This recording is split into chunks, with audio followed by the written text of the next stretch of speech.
Savers are losers. Good debt versus bad debt. Why I like debt. Brandon Gentili here. Robert Kiyosaki has always said, savers were losers. This isn't just a catchy marketing line he has written and spoken about since 1997 when Rich Dad Poor Dad was published, the best-selling personal finance book of all time. Many people are still angry at him to this day for saying that. Many academics and elites have fought him for 25 years for that very statement. That statement goes against the grain of their entire existence and causes confusion in the mind. He was right in the sense that if you save dollars, you are actually losing, literally. The other meaning was that if someone believed in the dollar and they were holding it, then that meant they weren't continuing their education, which was obvious. They didn't realize that the dollar is debt. You are holding debt by holding dollars. It is a claim check for something of value. In 1971, the dollar was taken off the gold standard, the thing of value, so it became debt. It's not worth the paper it's printed on. It's just confidence. It's the only thing holding up our system. It's confidence that we'll wake up tomorrow and our dollars will be worth something, backing by the might of the military as far as we can pay them and pay for the weapons and the fuel. So we'll get paid off in cheaper dollars moving forward, guaranteed. That's why we have shared many times the Federal Reserve, the devaluation of the dollar over the last 100 plus years, going down and down and down, 99% down over the last 109 years. Each day is currently the most value your paper or dollar will ever hold. The next day, it'll be less, and the next, and so on. Each day that passes, the dollars in your wallet purchase less and less things. This is not a new inflation phenomenon we are living through this past year or two. It's been going on since 1913 and the creation of the Federal Reserve we've spoken about before. The more the Fed prints currency, the poorer every person holding dollars becomes. And here's Kiyosaki's book here he wrote, which is incredible. If you haven't read this, I really, really advise you to read it. It is such a phenomenal book. And rule number 1, the rich don't work for money. And rule number 3, mind your own business. Savers are losers. What to do? Knowing that my dollars will continue losing value, I want to trade as many dollars as possible for hard assets or primary assets that everything else is derived from, that cannot be confiscated nor diluted. I want things that will appreciate over time as dollars depreciate. I want to save in gold, silver, and Bitcoin, and also want to get into good debt, assets producing cash flow that covers the debt payment, as those who are in debt with rental properties and mortgages on them will find that their mortgages will get paid off with cheaper and cheaper dollars over time while their mortgage stays the same amount.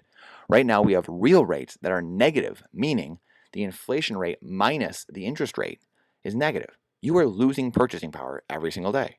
Savers are losers. Example, current inflation is CPI is around 8%, we'll say. Now, we've showed it's way more than that, more than double that, truly. But we'll say it's 8%. The interest rates at the bank paying out, we will call 1%, and that's being generous. But just for this example, 8% inflation rate minus 1% interest rates means you're losing negative 7% each year if you're holding dollars in equity. And again, it's probably 2 to 3 times more than that.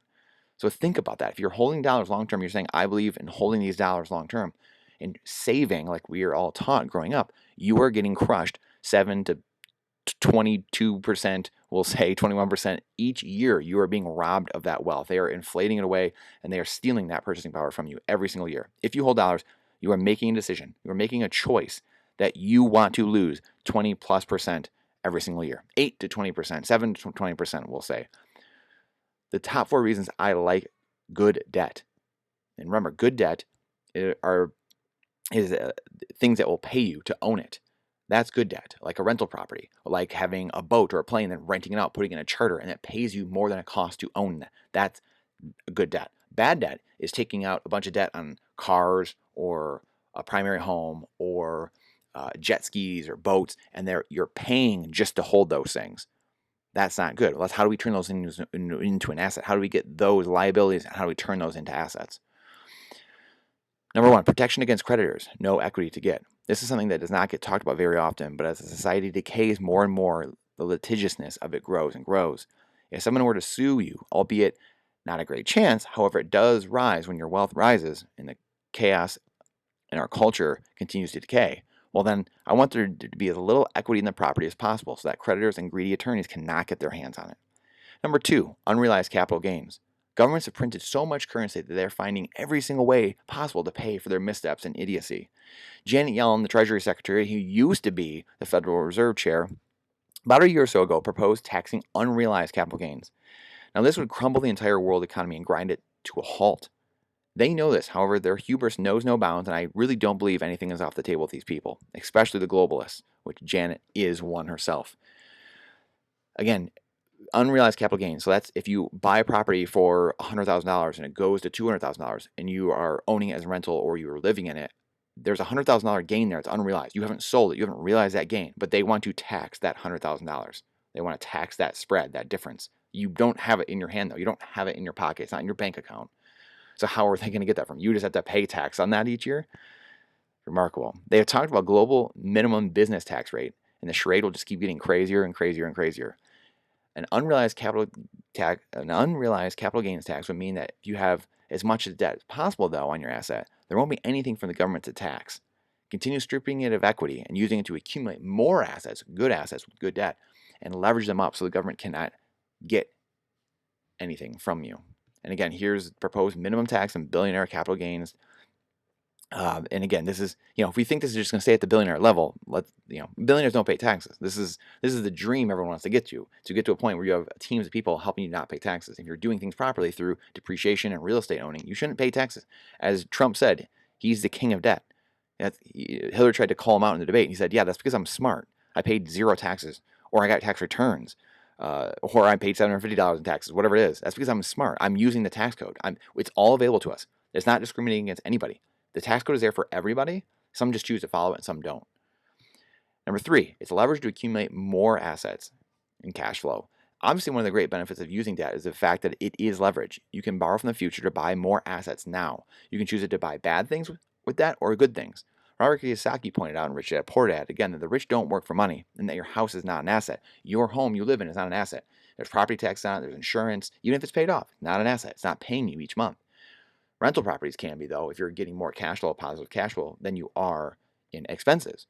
What he means is that, and what he was talking about then, especially 20 years ago, and we saw it really bust 10 years later, was that most people are using their house as an ATM to go crazy and buy liabilities like jet skis, boats, cars, and they're refinancing, pulling out that debt to buy more liabilities. But if you use that to buy more assets, you may compound your wealth instead. You have to make sure that your income and expenses line up and you don't over leverage and you have no way to pay off your debts. If done correctly, you can continue accumulating assets with your existing assets debt. And again, this is not financial advice. This is what I am doing, what I'm seeing, what I study. This does require sophistication. It's not advice. It's tax-free, the final one. Taking out a loan on your property, number 4. Taking out a loan on your property or another asset creates a debt that you have to pay back. Because this must be paid back, it is not taxed because it's not income like a paycheck. It's debt. You can use this tax-free debt to acquire more assets, leveraging up your wealth, which refers back to the previous point. So those are the 4 main ways. I'll give you a bonus one here. I predict that there may become a point that we have negative nominal rates. We talked about real rates earlier, inflation minus the interest rate. Negative nominal rates just means the number. So I told you we had interest rates and inflation. Well, this just means the rates that you are paying in general or being paid in general. I predict there will be negative nominal rates.